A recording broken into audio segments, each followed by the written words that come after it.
السلام عليكم ورحمة الله وبركاته. أعزائي المشتركين معنا في قناة الدكتور، أهلا ومرحبا بكم في حلقة جديدة مع الدكتور خليفة مختار خليفة، أخصائي الكبد والجهاز الهضمي والحميات. طبعا ناس كتير بتشتكي من قرح الفم المتكررة. دايما واحد يقول لك يا دكتور أنا بيطلع لي قرح في بقي باستمرار.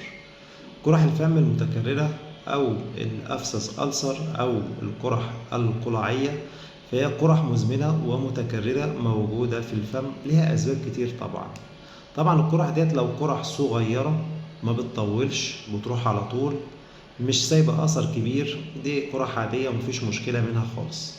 طب إمتى نخاف من القرح الفم؟ وإمتى نطلع نجري نروح على الدكتور؟ وإمتى نحس إن القرح دي فيها مشكلة كبيرة؟ لو القرح دي حجمها كبير شوية، القرحة بتطول، ما بتطيبش أو ما بتلتئمش على طول، لازم نروح للدكتور يشوف الدنيا فيها إيه. لو القرح ديت معاها قرح مؤلمة موجودة في الجهاز التناسلي، لازم نستشير الطبيب بسرعة. لو القرح ديت معاها احمرار في العين، برضو لازم نستشير الطبيب.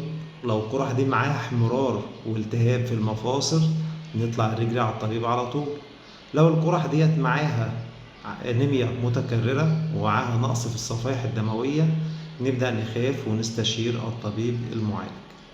يبقى إذا موضوع القرح الفم موضوع مش هين، موضوع كبير جدا، وموضوع يستاهل اللي احنا نروح للطبيب نشوف القرح ديت فيها حاجة مصاحبة ليها ولا لا.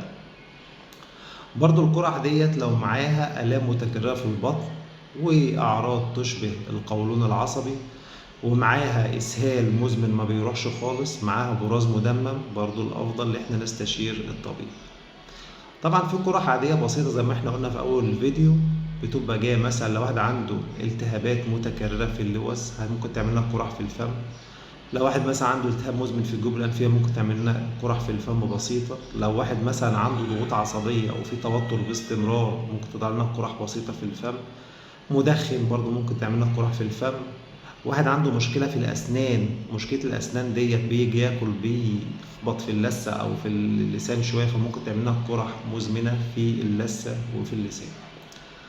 احنا نطلع بالفيديو دوت إن في قرح قلنا الموضوع بتاعها بسيط، وقرحة مفيش منها أي مشكلة، حجمها صغير، بتروح على طول، ما بتطولش معانا ومش بتتكرر على طول، فبرضه نستشير الطبيب، بس دي ما نخافش منها أوي.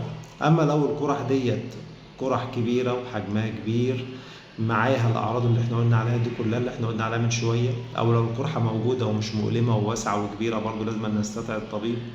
فالقرح ديت يا جماعة مش فطريات، ده قرح موجودة في الفم، التهاب موجود لأسباب كتير، ويفضل ان احنا نستشير الطبيب المعالج علشان الموضوع ما يتطورش معانا. ودي كانت معلومة بسيطة معاكم مع الدكتور خليفة مختار، أخصائي الكبد والجهاز الهضمي، وإن شاء الله كل يوم معلومة جديدة. والسلام عليكم ورحمة الله وبركاته.